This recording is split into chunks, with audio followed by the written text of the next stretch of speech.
Andhra Pradesh deputy CM Pawan Kalyan కు ఢిల్లీలో red carpet పరిచింది Modi సర్కార్. గతానికి భిన్నంగా ఈసారి పవన్ ను కేంద్ర మంత్రులు గౌరవం ఇస్తున్నారు. పవన్ కోరిన వెంటనే అపాయింట్మెంట్లు ఇస్తూ కేంద్ర మంత్రులు ఆయనకు స్పెషల్ ట్రీట్మెంట్ ఇస్తున్నారు.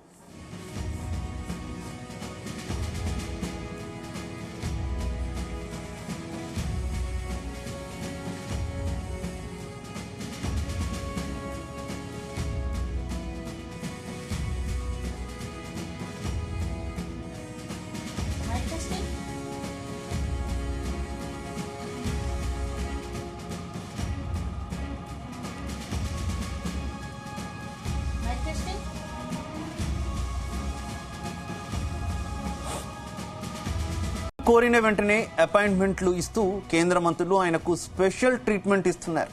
మరోవైపు ఉపరాష్ట్రపతి జగదీప్ ధన్కడ్ పవన్ తో ప్రత్యేకంగా భేటీ అవడంతో పాటు ప్రత్యేకంగా డిన్నర్ ఇచ్చారు.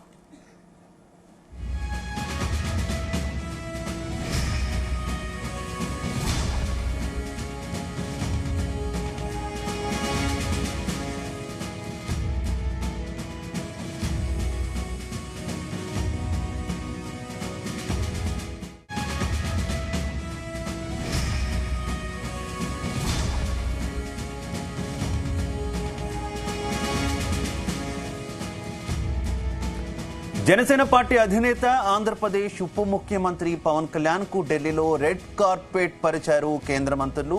గతానికి భిన్నంగా ఈసారి పవన్ కోరిన వెంటనే కేంద్ర మంత్రులంతా కూడా ఇమీడియట్ గా అపాయింట్మెంట్ ఇవ్వడం, వారంతా కూడా పవన్ కళ్యాణ్ ను మీట్ అవ్వడం కూడా జరిగింది.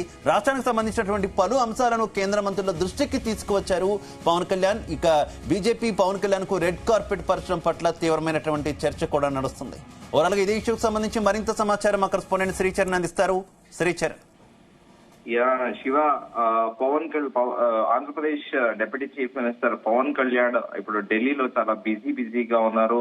నిన్న కూడా వెళ్లి అక్కడ పలువురు కేంద్ర మంత్రులను కూడా కలిశారు. తాజాగా ఈ రోజు డిప్యూటీ అలాగే Andhra Pradesh deputy chief minister Pawan Kalyan కు ఢిల్లీలో రెడ్ కార్పెట్ కూడా ప్రస్తుతం కేంద్ర ప్రభుత్వం పరుస్తుంది అని కూడా చెప్పుకోవాలి. ఎందుకంటే ది సేమ్ టైం ఆయనకి ఉపరాష్ట్రపతి జగదీప్ ధన్కర్ తో కూడా ప్రత్యేకంగా భేటీ అవ్వడం, కూడా ప్రత్యేకంగా ఆయనకి డిన్నర్ కూడా ఇవ్వడం కూడా చర్చనీయాంశంగా మారింది. ఎందుకంటే పవన్ కళ్యాణ్ మనం ముందుగా కూడా పలుమార్లు కూడా అనుకున్నాము, ఖచ్చితంగా ఆంధ్రప్రదేశ్ కి భవిష్యత్తులో బీజేపీకి ఒక దిక్సూచిలా కూడా ఆయన కనిపిస్తున్నారు అని కూడా చెప్పాలి. At the same time Pawan Kalyan సనాతన ధర్మం స్టాండ్ తీసుకోవడము, ఎందుకంటే ఎప్పుడైతే ఈ స్టాండ్ దీని గురించి మనం పదే కూడా అనుకుంటున్నాం, ఎందుకంటే పాలిటిక్స్ లో చాలా అరుదుగా కూడా ఉంటారు.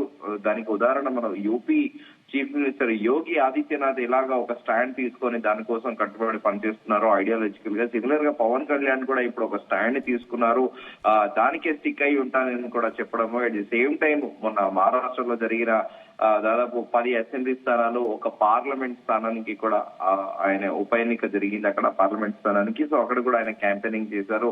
At the same time 9 assembly స్థానాలు, నాందేడ్ పార్లమెంట్ స్థానం కూడా మహాయుతి కూటమి కూడా గెలుచుకోవడము. అట్ ది సేమ్ టైం ఆయన అక్కడ సక్సెస్ రేషియో దాదాపు 99.9% అని కూడా చెప్పుకోవాలి. అట్ ది సేమ్ టైం ఆయన వెళ్ళిన క్యాంపెయినింగ్ కి, రోడ్ షోలకు కూడా విశేష ప్రజాదరణ లభించింది. అక్కడ నేటివ్ తెలుగు స్పీకర్ సెటిలర్స్ ఉన్నా కూడా మిగతా మరాఠా ప్రజలు కూడా చాలా మంది కూడా పవన్ కళ్యాణ్ ఆదరించారు. సో ఈ నేపథ్యంలో నిన్న ఢిల్లీ కూడా వెళ్లి పలువురు మంత్రులు కూడా కలిశారు పవన్ కళ్యాణ్. సో అందరూ కూడా ఆయనకి చాలా మర్యాద పూర్వకంగా, చాలా రెస్పెక్ట్ తో కూడా అపాయింట్మెంట్ అడిగిన వెంటనే ఇమ్మీడియట్ గా కూడా ఆయనకి అపాయింట్మెంట్లు ఇవ్వడం కూడా ప్రస్తుతం పవన్ కళ్యాణ్ కి ఒక రెస్పెక్ట్ అనేది ఢిల్లీలో ఎస్పెషల్లీ చెప్పాలంటే ఎవరికి రానంత ఒక రెస్పెక్ట్ అనేది కూడా ప్రస్తుతం ఢిల్లీలో పవన్ కళ్యాణ్ కు ఉందని కూడా చెప్పుకోవచ్చు.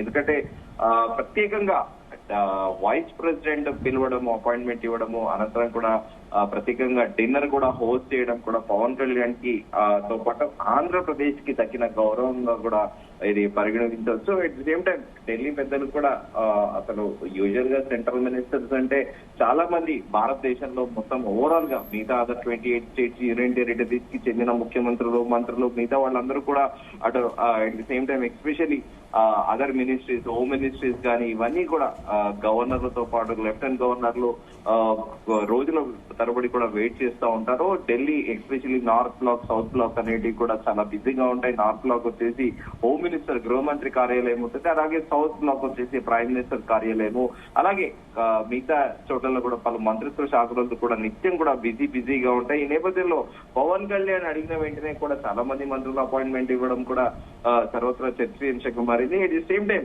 పవన్ కళ్యాణ్ అనేది కూడా ఆంధ్రప్రదేశ్ అభివృద్ధి గురించి, at the same time Andhra Pradesh కి కేంద్ర ప్రభుత్వ నిధులు ఏవైతే ఉన్నాయో, ఎట్ ది సేమ్ టైం గతంలో కూడా రాష్ట్ర విభజన జరిగిన తర్వాత కూడా ప్రత్యేక హోదా గురించి కూడా డిమాండ్ చేస్తూ వస్తుంది ఆంధ్రప్రదేశ్. సో ఈ నేపథ్యంలో ఆంధ్రప్రదేశ్ అభివృద్ధికి మాత్రం ఖచ్చితంగా పవన్ కళ్యాణ్ ఇన్ఫ్లుయెన్స్ అనేది దోహదపడుతుంది అనేది కూడా ప్రస్తుతం చాలా క్లియర్ గా కూడా తెలుస్తోంది.